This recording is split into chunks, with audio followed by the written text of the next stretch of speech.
Hello, I'm Adrian Lacey. He's Shane O'Connor. I'm in Kent. He's in the East Midlands.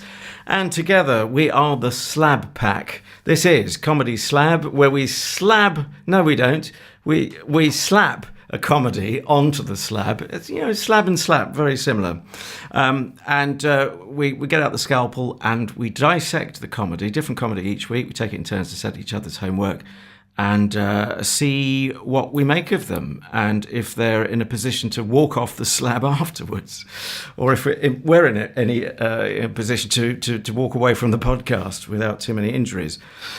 So this week I suggested, or at least at the end of last week's show, I suggested the forward-going homework, which is what we're going to put on the marble tonight, which is Better Things by Pamela Adlon, or at least it stars her, and it's co-written with, somewhat controversially in the light of subsequent events, Louis C.K., American comedian.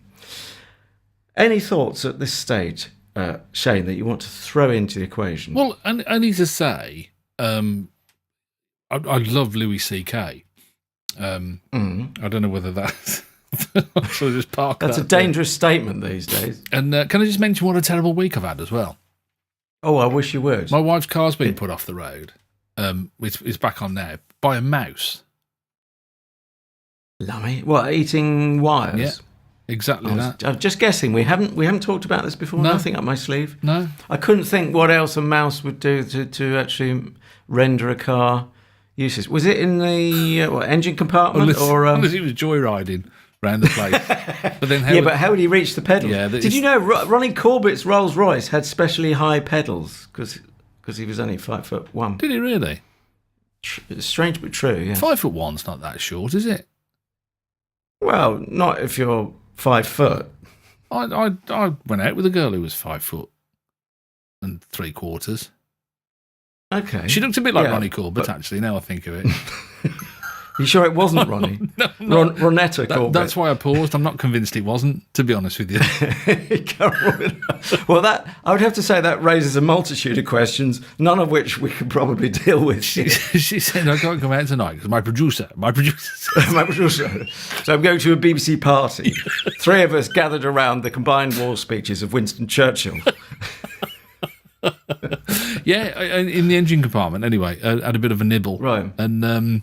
all sorts of warning. Sorry, are we talking about your ex-girlfriend? Yeah. Oh, no, it's the mouse. Do you want to know about the mouse as well, then? So,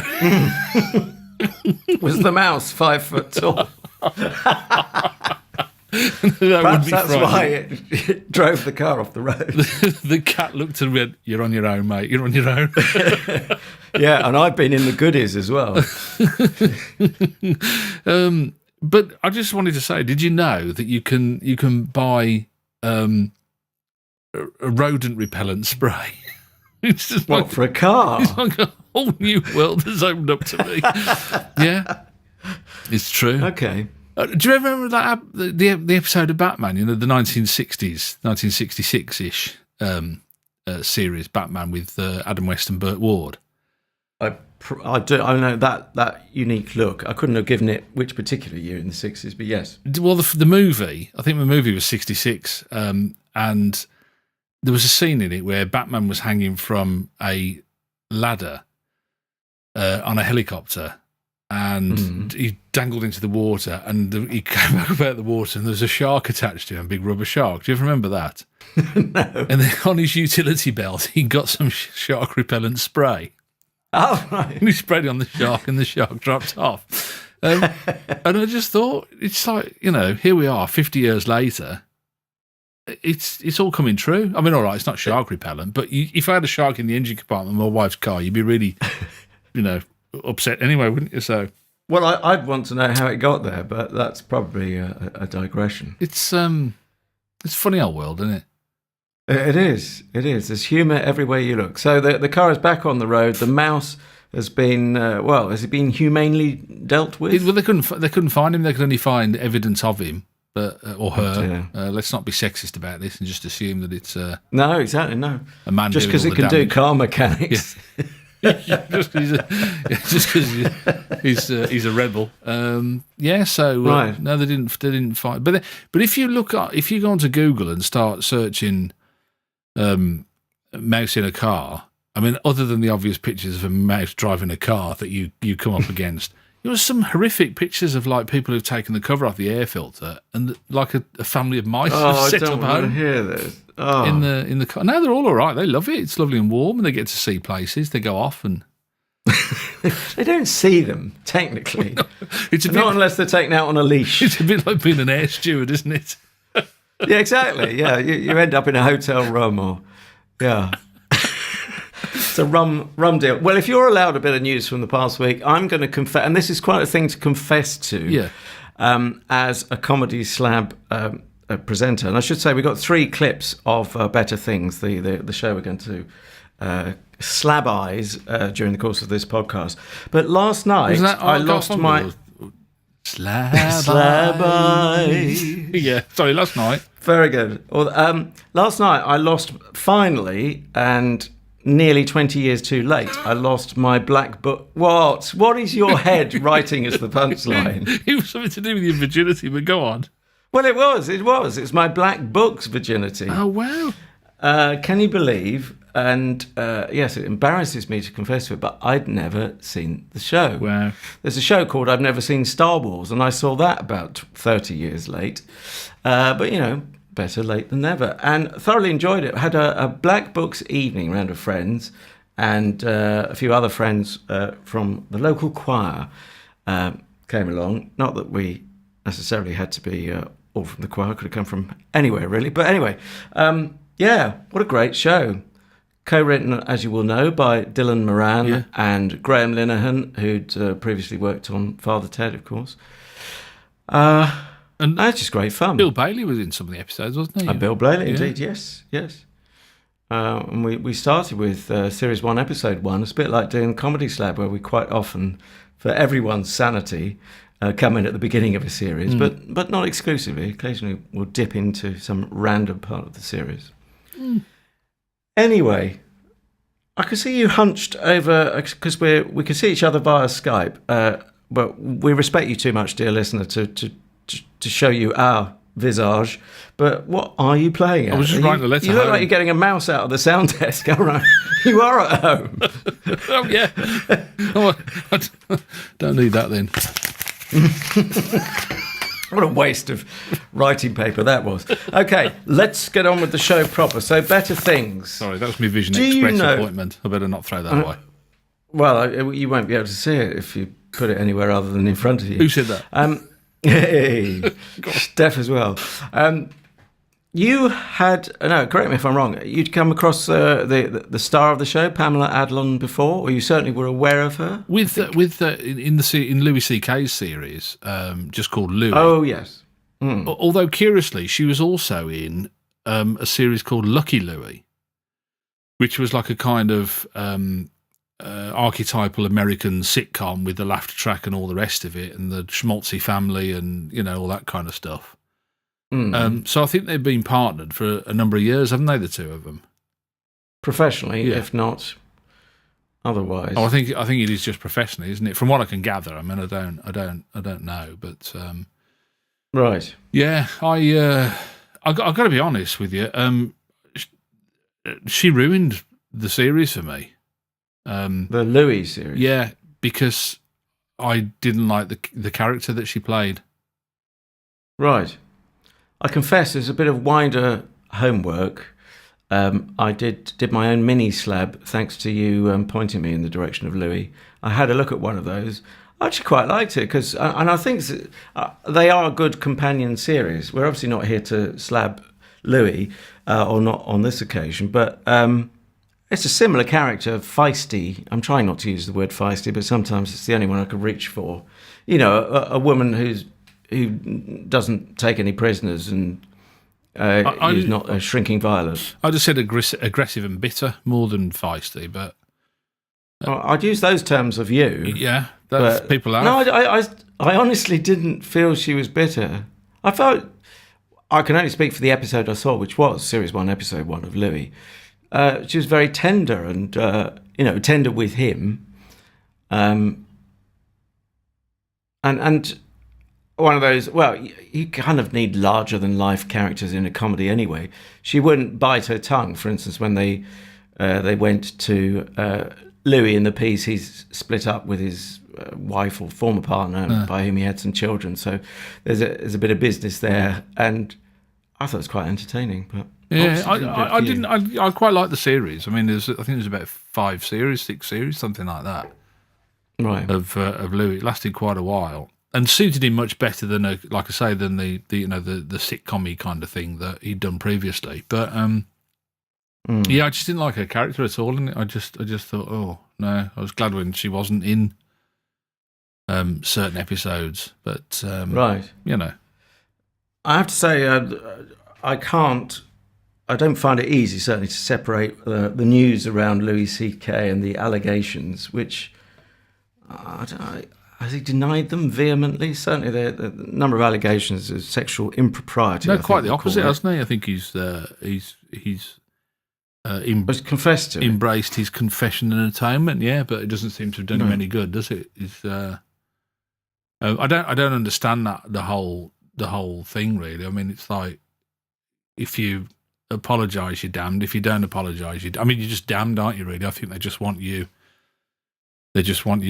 to be out, and that's it. I think that's it always strikes me, things like this. It's like if he was a junkie and caused people harm and distress, everybody would say, "Oh no, leave him alone. It's an illness. It's terrible."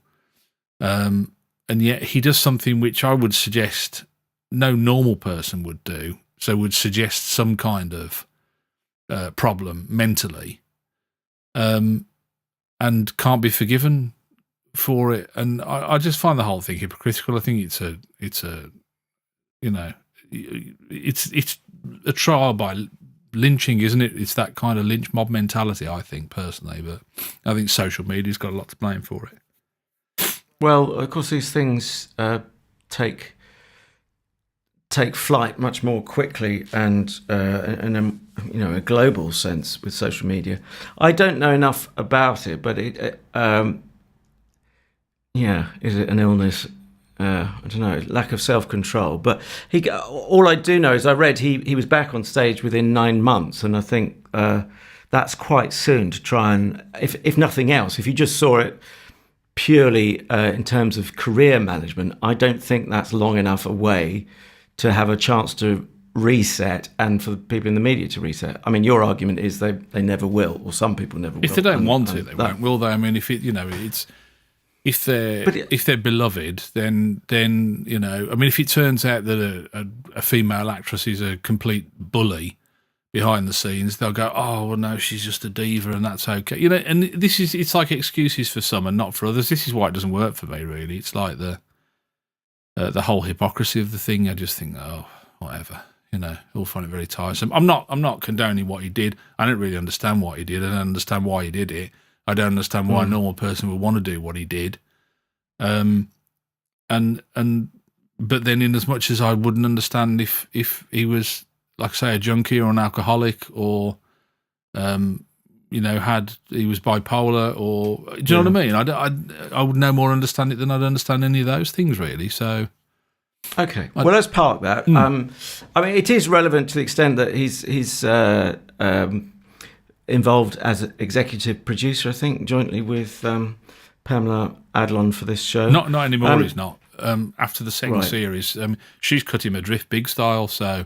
Has she? Yeah, right. which I think is quite telling, really, because as far as I can gather, is that it's down to him that this happened, the series, and she's denounced him and sacked her manager, I think, who was his manager as well. So, right, okay, well, let's park that, and obviously we're slabbing her as a star in Better Things, and we're going to have clip number 1 in just a sec. All we need to do to set the scene, I think, is say she's a working mother, and what does she do for work? Well, she's an actress, which you might say that could be a little bit insular, an actress playing an actress, but I don't know, part of the appeal for me of the show, which is why I wanted you to see it and for us to slab it, Shane, was this naturalness. She has 3 daughters, only one of whom is just in the age of still being cute. The other 2, I think it's fair to say, are moving or have moved into the more awkward years, shall we say. They've still got a certain lovability.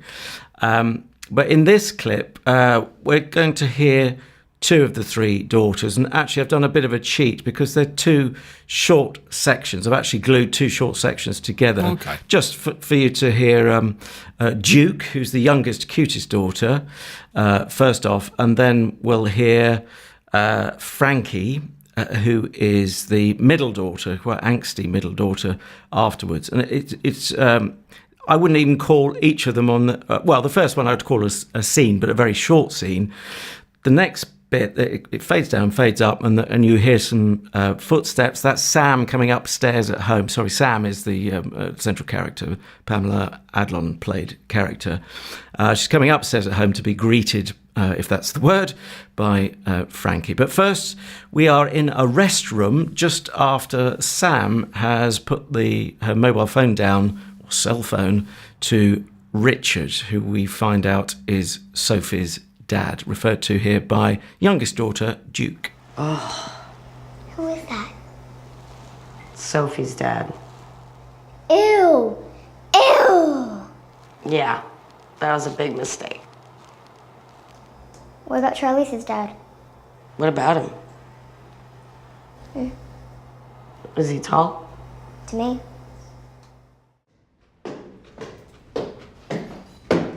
Mom? What? What? What? Mom, I didn't say anything. Neither did I. Then why are you mad at me? Baby, just...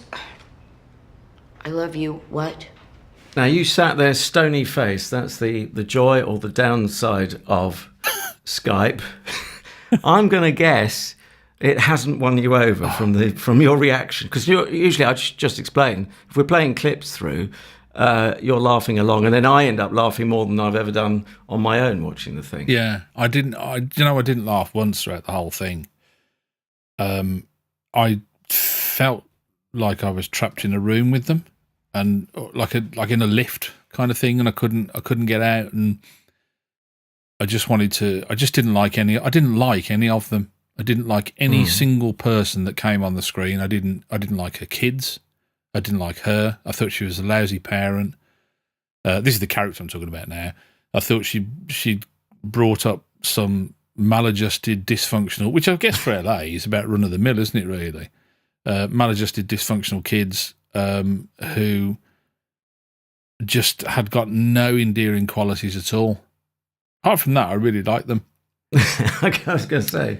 Do you know what killed it for me is when you mentioned it, and I didn't mention it at the time, but you said about that she's an actress, and I groaned out loud when I thought, oh God, isn't it? Anybody could I know she lives in LA, but couldn't they find another profession for her to have? It's just so isn't it? It's just so. I don't care. I really don't care. But interestingly, at one point in the show, I think it's right at the end, the subtitle flashes up and it says "dedicated to my daughters." And so I would have thought, okay, I'm putting 2 and 2 together and possibly making 5, but it seems to be presented as, if not autobiographical, then semi-autobiographical. So she's going to be an actress, or actor, if you prefer the term. But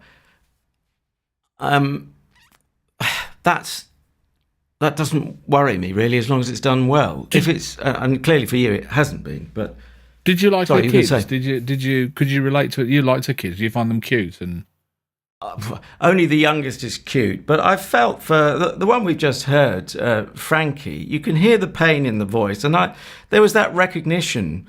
And actually, I think it's quite clever acting because she. Assuming she is roughly the age she's playing, as an actor, you've got to have some distance from the character, unless they just encourage her to be herself. But that's borderline libelous, perhaps. But as an adult, you'd be thinking, right, this is what that character's motivations are, and so on. if you're only a teenager playing a teenager, you haven't quite, under normal circumstances, got the separation right. My hormones are raging. I'm growing up. The world is baffling to me. I feel oppressed by my mum and other authority figures, adults. They're all out to get me. All that's got to be going on. I just thought it was a very convincing performance, unless she was genuinely angry and didn't have to act at all. And then, we're going to meet the eldest. They've all got some redeeming qualities, yeah.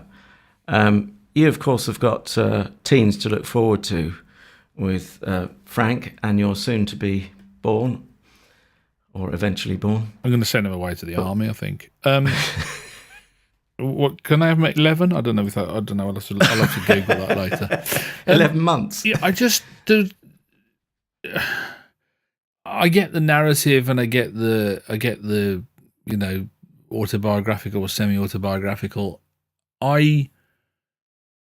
It wasn't funny. I mean, like I say, I didn't think any of it was funny. The bit that I thought probably was mildly amusing was when they were doing a Google search. Was a bit later on in the show when she was explaining that if whatever you want to find online, you got to distill it down to 3 words. I thought that was quite clever and quite. It was a makeup artist she was talking to, wasn't it? Yeah, but other than that, and there was a bit of physical comedy at the start of that when they're in the restroom and they dry their hands on their jeans, do they kind of thing? And I thought I quite like that, I suppose. Actually, no, I did wonder, did they try the hand dryer and it didn't work? No, they just did it. Because that's what I liked about it. Copies there. Yeah, there was some they didn't even try to. I don't know if it's because, that's what they always do, or they got no confidence in the hand dryer working, I don't know. Yeah, again, it could be sort of, building the character, because it is Series 1, Episode 1, of the mum. And then, of course, what's the daughter going to do? Well, at that age, certainly she's going to copy mum. Yeah. I tell you what it invoked in me, and I don't know whether you like this or not, but the feelings that I had the same feelings for this as I did for, what's it called? Something else we've slabbed previously. No. Is it My Family? Oh, yes, you have referenced that. Is that Hugh Dennis? Hell. Is that I'm thinking? No, you're thinking of Outnumbered. Was Hugh Outnumbered. Dennis. That's the one. Outnumbered. Right. Oh God. That doesn't do it for you. That's like being trapped in somebody else's nightmare to me. That one, like with smarty pants kids, and it's just horrible. It was just horrible. Right. I found myself worrying all the way through. I'm thinking, what kind of mother is she that she's having these conversations with her kids? It's just you do know it's it may or may not be autobiographical, but at the same time, it is a show. Yeah. So but equally, you're safe. They're not actually going to invade your life. No, but equally, to think that there aren't people out there like that is naive as well, isn't it? Is as naive as thinking that it's real. I mean, there are people out there, and I mean, I should imagine in LA that they're quite thick on the ground. I would have thought people like that. I would imagine there's one or two egos. I don't have to imagine. There are one or two egos out there, and you don't have to go outside the film and TV industry, of course, to find them. Yeah. But what can one say? I should say that it's, and you can probably start to hear, dear listener, even if you've heard nothing of it before or seen nothing of it, it's not, there's not the high bar of a gag every 20 seconds, and it's not sort of, I did warn people last week, in fact, that it wasn't side-splittingly funny. I just found it quite natural, and so it's more smiley than funny. In fact, an IMDb have got it down as, or is it the BBC? I should say it's on BBC iPlayer. Oh, and before I forget, can I do the roll call of all the production companies, just so we're legally safe? Pig Newton Inc., Slam Book Inc., 3 Arts Entertainment, and FX Productions, and it was on FX channel first. Pig Newton is Louis C.K.'s company, by the way, so they're not not involved in it anymore after the end of series 2. Right. And have you been to... Oh, that wouldn't come under Company's House, would it? No. Not being a UK company. No. Dear listener, if you haven't heard before, he does his homework quite thoroughly. You usually find out who the directors are, look at their profit margins, whether check whether they're creditworthy. Yeah. Oh, you're fun at parties. Oh, hang on a minute. You don't get invited. I wonder why. If I don't like the programme, I report them to HMRC. I wish to complain in the strongest possible terms. Well, you think this is badly written? No, they are not financially viable. Anyway, no, what was I going to say? The genre. It's either, I think it's the BBC's own categorisation of it as, it's either them or IMDb, a black comedy stroke comedy drama. Certainly comedy drama does it. I don't see it's a black comedy at all. No, it's not. It's not a black comedy, is it? No, That's a category error. Comedy drama, I think, is a fair description. Which, of course, can be shorthand these days for not very funny, and it's in that category for you. Yeah. It's a gentle watch. At the end of the day, if you've had a stressful day, or whatever, feet up with a can of lager or Lipton's tea, whatever floats your boat. That's where I put it. So I was careful to sort of trying to lower expectations last week. It stressed me out rather than it did, honestly. I was like... But you stress yourself, though, aren't you? You're like a Rolex. You're self-winding. I am, yeah.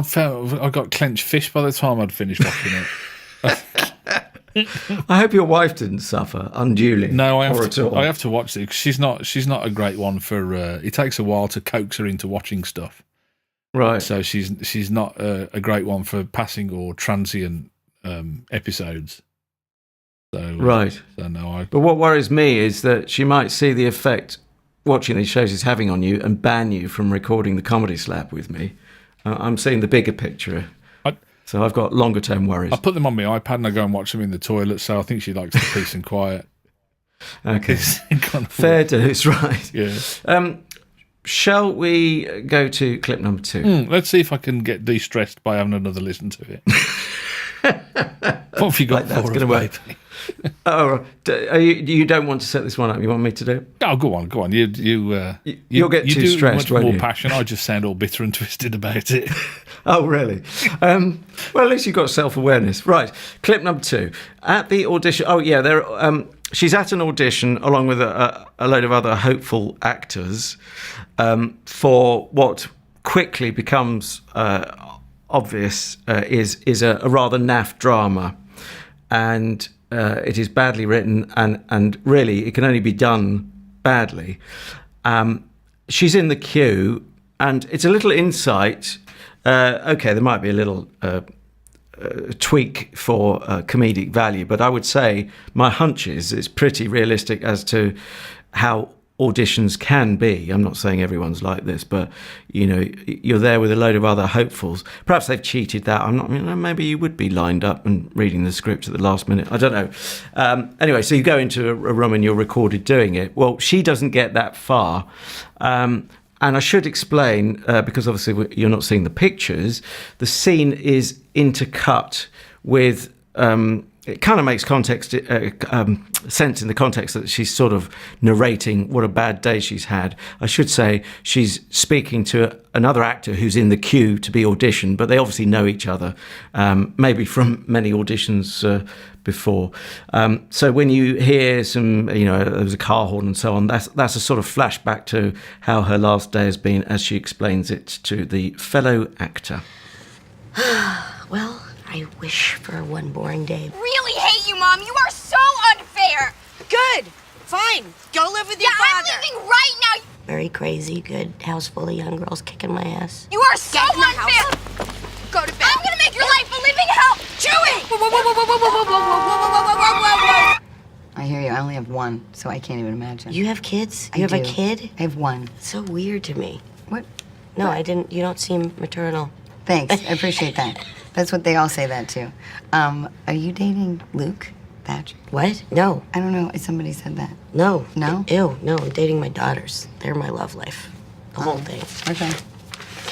All right. Focus.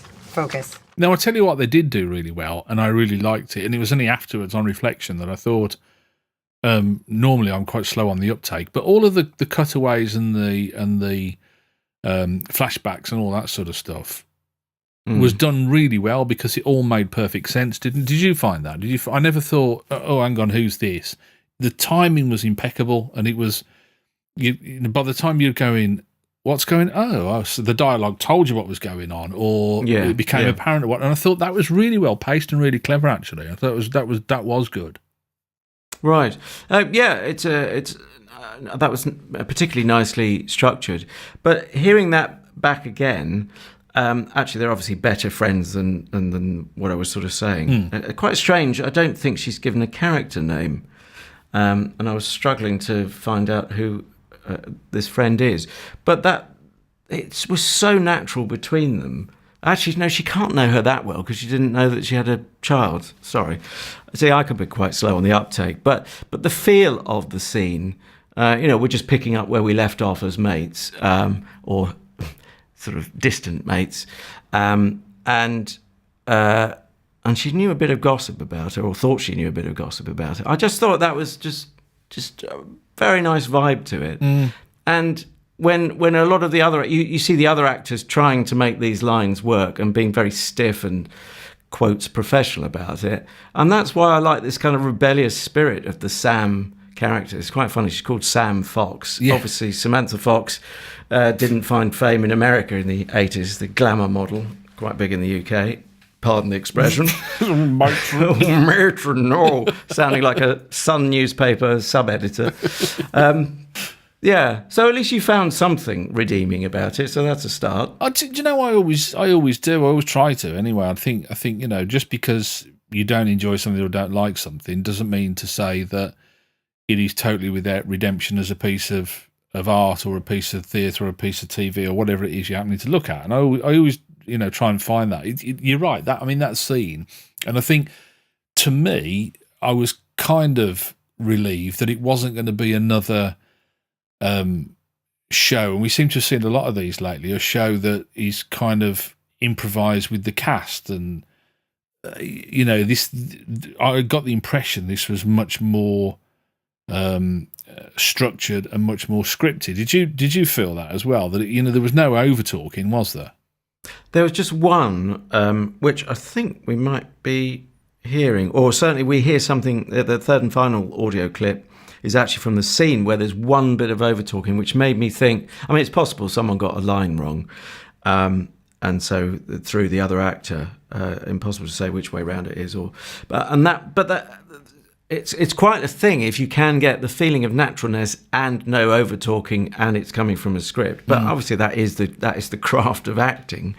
But still not to diminish it, when it appears to be so relaxed, or so off the cuff. I would say, I'd be surprised if anything less than 90% was not scripted. No, did I get that the right way around? I mean, the vast majority was scripted. Is scripted. The vast majority, higher than 90%, 95%. There might have just been a little bit of leeway, and you might feel that in later episodes. I've seen the whole series. Don't think you're going to be rushing to try and cram the rest of the series, but you have, and anyone else certainly within the UK have got getting on for a year, if not more, to see the show. Well, that's what it's showing at the moment. This episode, I did kind of get the feeling there was a conversation between Louis C.K. and Pamela Adlon as well to say, "Come on, Louis, you promised me you'd make my version of your show." And there was. And are you saying that as a good thing, or as a bad thing, or as a neutral observation? I don't know, because I watched all of Louis, and really enjoyed it, and as you said, you haven't seen it, and maybe to me, perhaps that sets the bar a bit high, and so my expectation would be, because the two of them were involved in it again, that it would be something of a similar standard, and probably was disappointed that it didn't reach that. So, is it a good thing or a bad thing? I don't know, really. I mean, you've seen one episode of Louis. If you had to, just on the basis of what you've seen of Louis and what you've seen of Better Things, which one wins it for you out of those two? Oh, without a doubt, but this is with a massive caveat. I've only seen one episode of Louis, as I say, series 1, episode 1, and only once. But Better Things, without a doubt, it lives up to its name. It is a better thing, I think. You think Better Things is better than Louis? Yeah. Okay. But I have to say, I do find it hard to see Louis C.K. in quite the same light, given the revelations yeah, I have to confess. But that you just that may be accused part me of well, you didn't accuse me of anything in fairness, but you just said, she's just playing a character, and so you shouldn't take it seriously. But that's the reverse, isn't it? That was him in real life, and he's playing a character. So why can't you enjoy it as a character? Well, just as I wouldn't sit down and watch Jimmy Savile, but I'm past the age long since when I would have watched him anyway. But I absolutely can't see him in the same way, and yeah, I've always seen Jimmy Savile in the same way. Well, I'll be honest. Maybe with you should have told us. I remember as a kid, my dad always used to say he's weird, he's not right, he's a strange. He always said that, So we kind of grew up with that in my house. If it was illegal to be weird, most of my mates, and myself included, would be in the slammer. And anyway, showbiz is an eccentric world anyway. It's larger than life. I'm not saying that. I'm just saying that he had a vibe about it, you know what I mean? He didn't like his vibe. So I think there were a lot of people who thought. Anyway, that's for another day, maybe. But yeah, I tell you what, I was gutted about. No Celia Imrie in this episode. I was really Celia Imrie plays her mum, doesn't she? Yes. Well, there is Celia Imrie. I was thrown because first I watched this episode, then saw the credits. Celia Imrie, a well-known English actress who plays her mum, as you say. And I said, it's my temporary landlord. I'm soon to move, all being well. But no offence to him. But he introduced me to this show. And I said to him at the end of the show, I didn't exactly what you said. There was no Celia Imrie in that. He said, "Well, it's probably she's later in the series. It's probably the same credits." But actually, we do hear her. We don't see her. She is a voice off in a flashback. We're not going to hear that now, but so she is in the show. But that's one of her easier episodes, I suggest. She didn't have to learn lines because she's not seen. But yeah, I find. Well, if you can bring yourself to see further episodes, Shane, and I'd recommend the whole series, but you gathered I'm a convert. But I am embarrassed. I wriggle about Celia because she's playing an English eccentric and it's in an American show and she's saying things that you'd never hear in England. And it's just a characterisation. It's because they can and because she wants the work. I don't blame her for taking it, I don't think. But yeah, I'd squirmed a bit. It's possibly not quite as bad as I'm making it sound, apart from one particular episode, which features Lenny Kravitz, no less, as a director. But yeah. Anyway, high time, I think, for the third and final audio clip. Shall I do the setup again? Yeah, go on. Yeah. Okay. So we are in the car, and we are going to meet Max, who's the eldest of the three daughters. By the by, I think she's absolutely beautiful, and I think she looks like, to me, as if I know you're not allowed to say that, but hey, what the hell?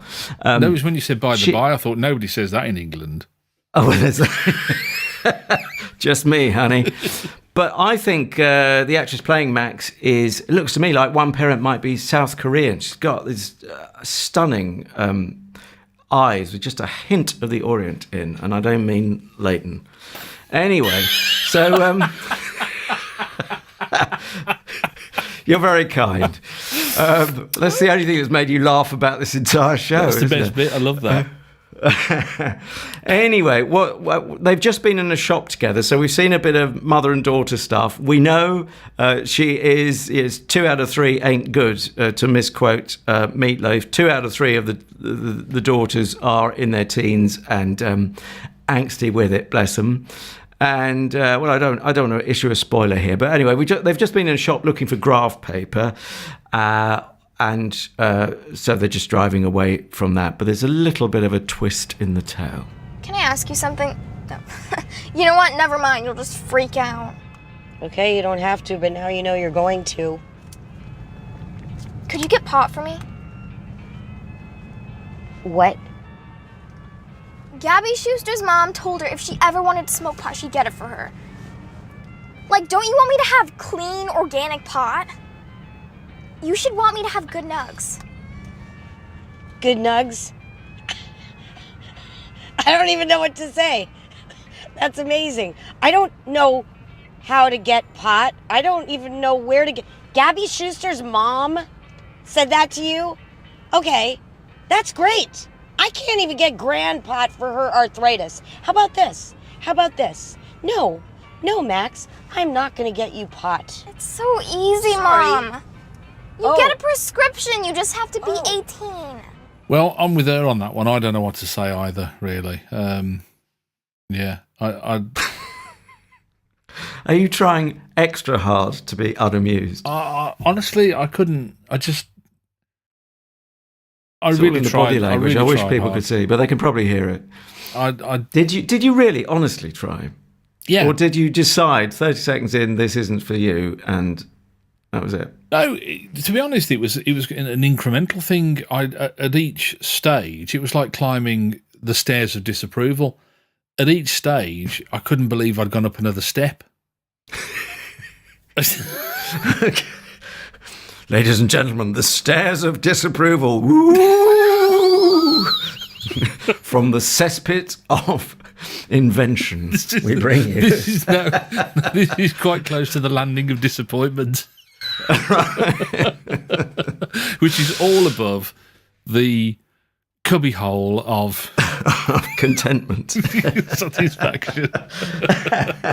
No, Well, I think you might have a children's book series there, but yeah, you're not a happy bunny. do you know what? I put off watching it because I kind of got the feeling that I wouldn't like it.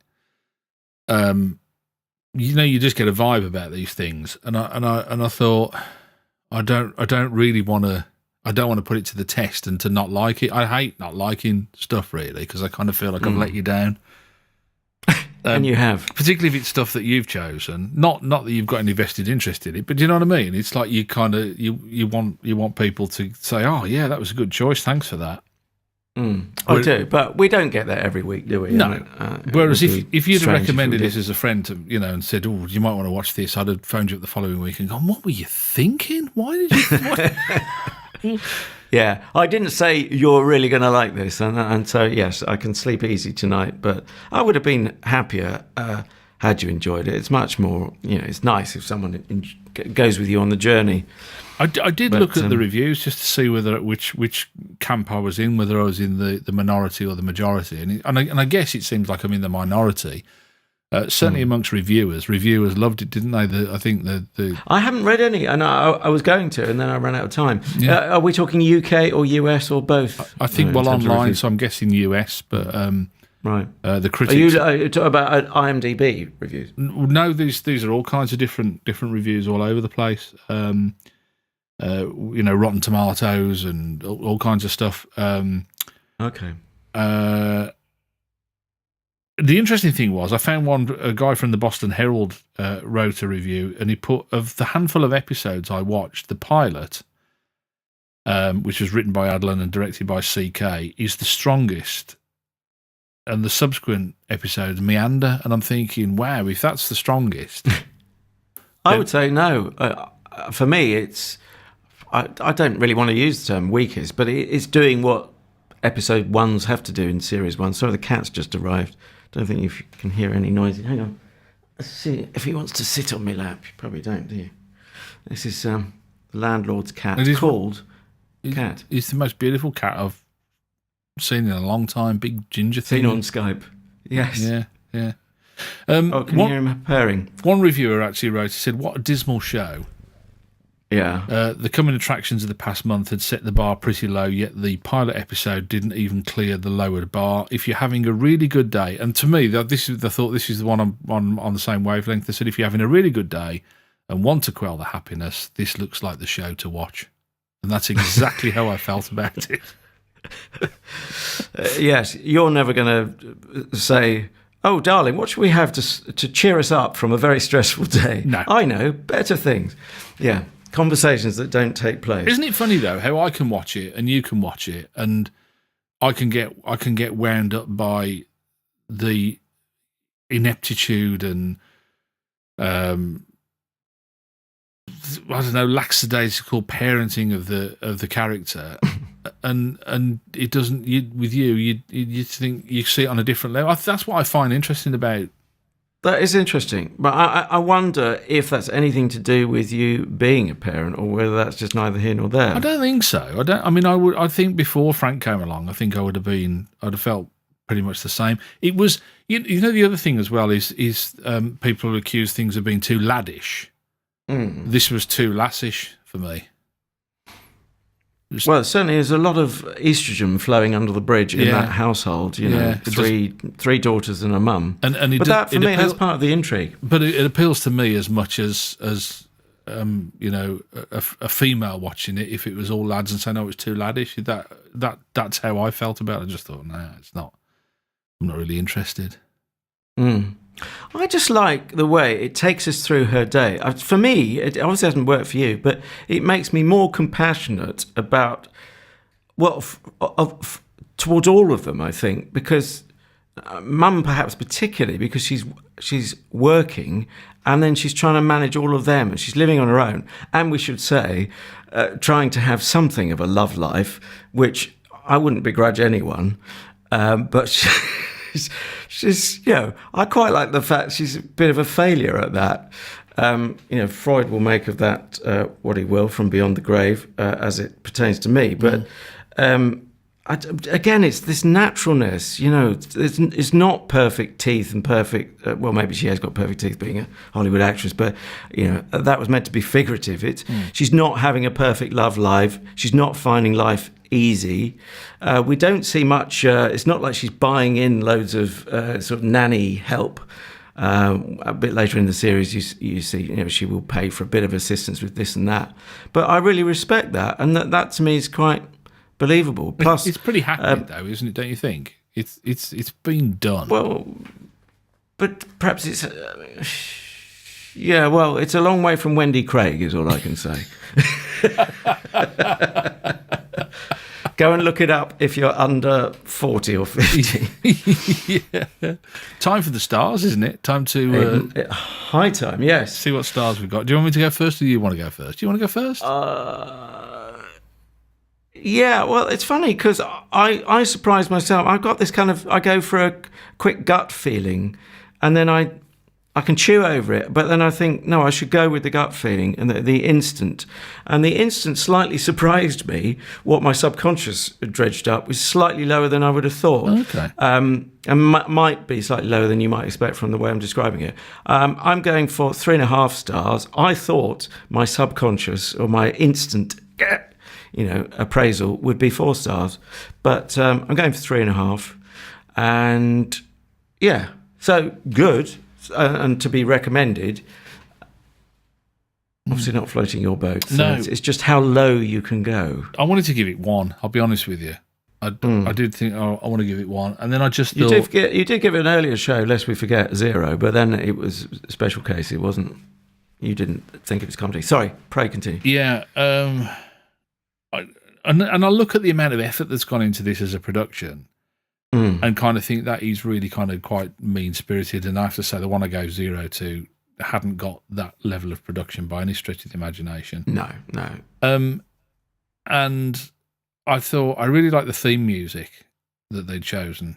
Oh, what about Joni Mitchell as well? Clouds from Travelogue. Yeah. But the music at the start, did you notice it was John Lennon? Yeah. That to me doesn't work. But clearly, I don't want to stop you enjoying the one bit you might have enjoyed. Why didn't it work? Because it's about a bad mother, isn't it? Well, that's very judgmental, isn't it, on his mother? Yeah. No, I think it grated because it's got the line, "Mother, you had me, I didn't have you." Yeah. It's a cry from the heart. I just think it's too serious and too heavy. And then John Lennon went on to see his mum killed. I think he actually witnessed it, didn't he? Or then he was brought up by his Aunt Mimi. Anyway, I even went back to looking up Lennon's biog, but it didn't work for me. Okay. Anyway, long story short, I thought, no, actually, I'll give it a 2. Because it wasn't abhorrent. It wasn't something that clicked with me for a number of reasons on a number of levels. It just I didn't gel with it, and it didn't gel with me. So I don't think it wasn't bad in as much as it was badly acted, it was badly written, and I thought 1 is a bit unfair for that. So I give it a 2. So 5.5. You said it didn't click with you, but if people can hear clicking, that is the cat eating some very crunchy Catto crunches. Sorry. Right. Catto crunches. Are they a real thing? I made that up. So we're talking 5.5 out of 10, unless I'm greatly mistaken. Yeah. So just above the threshold of. So if it was a referendum, it would get carried, wouldn't it? Because we all know how smoothly referenda go. Yeah. Not going to dwell on that. Right. Homework for next week. If it was, me? if it was it would get carried if it was a referendum, and then we'd argue about it for the next 4 years. 40 years, I think. Probably, yeah. Homework for next week is something that I've been aware of. I think it's probably in its 4th series now. Lummy. I stand to be corrected on that one. But no, actually, I tell you, it's in its 5th series, and I don't think I've ever watched a full episode. I've seen bits and pieces. I've seen so many trails. And actually, it's a bit of a callback to your Black Books night. Oh. Because one of the stars of Black Books is the star of this, namely... Can I guess on. Tamsin Gregg in episodes? Yeah. Episodes? It isn't. No, it isn't episodes. Oh, no. it's not that? No. But it is her or isn't her? It is her. Oh, gosh. Starring alongside Paul Ritter, Simon Bird, Tom Rosenthal, Tom Bird and Rosenthal are from... Party? No. No, they're from... what's the We've lost the prompt. Yeah, what's the program with the In-Betweeners? In-Between, right? Okay. And but that's not what we're slabbing. And the fabulous Mark Heap, who worked with Tamsin Gregg in Green Wing. No, it is called Friday Night Dinner. Oh, right. Yes, I did see one of these. Where did you mention Simon Anstall? No. Is he Simon Bird? I thought that Simon Anstall was the lead in it. No. Oh, I might have confused 2 series. Anyway, I'll enjoy looking at it, or at least hope to enjoy it. And which series and which episode are we? Well, given that a lot of them are slow to take off, I thought, should we give series 1 a swerve? Yeah. And go for series 2, episode 1. Okay, that's a little bit different, but they will do scene setting again, won't they? Because they can't assume everyone's seen series 1. I would have thought so. And plus the fact, I think it's one of those that doesn't have. I mean, it doesn't have a huge cast. It doesn't have. I think it's all set at their parents' house.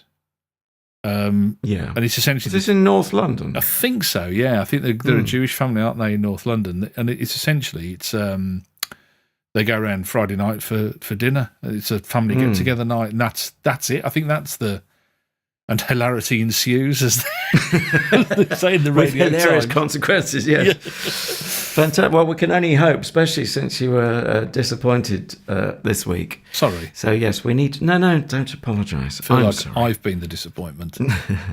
Well, we've let each other down, or yeah, we'll find someone else to blame.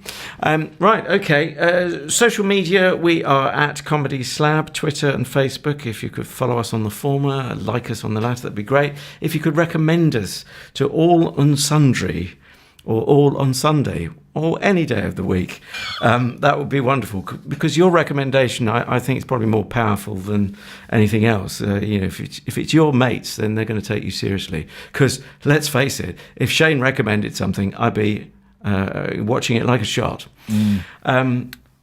And you're going to tell us about platforms of a non-railway variety. Yes, I'm wearing these lovely platforms. You're so glam. That I bought back in the 1970s. If only I'd kept the hair, I'd be laughing. Yes, you can get us on Spreaker and Stitcher and iHeartRadio and Spotify. And even on YouTube as well. But I notice actually it's quite encouraging because we get the numbers every week, just so we know people are listening. So well, that's reassuring. Please carry on with that habit if you could. Yes. But what is quite nice is that the downloads are people are actually downloading it to their to whatever they listen to their podcast to a device. On. Yes, that's quite good. It's quite nice. So yeah, if you like I say, with same thing with the social media. If you recommend, It is always greatly appreciated.